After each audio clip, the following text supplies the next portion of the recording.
Many patients will ask me, what's the best breast implant for me to get? And the simple answer is, there is no ideal breast implant because there's so many different kinds. In the United States, we typically use 3 different types of breast implants from different manufacturers, which are Mentor, Sientra, and Allergan. All of these implants have been used by myself, and I've had great results with all of them. And I don't particularly favor one over the other.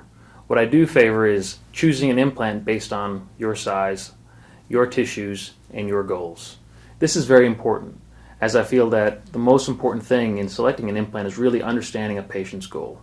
Do you want to have a very natural look, or do you want to have an augmented look? Sometimes patients will come and talk to me about thinking that they want a natural look, but then I ask them what they want to look like in a bikini, and they say that they want to have some roundness of their upper chest, and they want to have no padding in their bikini.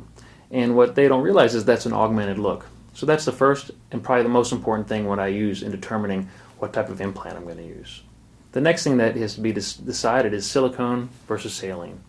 And this is a topic that I explain to the patients in very simple terms that one is very different from the other, basically because they're filled with different materials. Silicone has silicone gel in it, saline has saline solution in it, which can be absorbed by our body. But what most people don't realize is that both implants, the outer shell is actually made out of silicone. So in some way you're exposed to silicone. Both of them are very safe, and I usually leave the decision of which implant to use from the standpoint of silicone versus saline to the patient.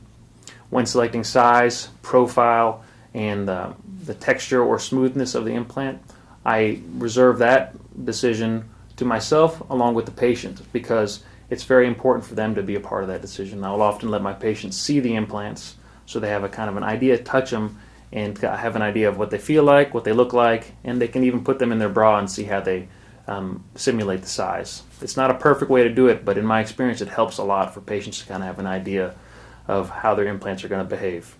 I hope this helps.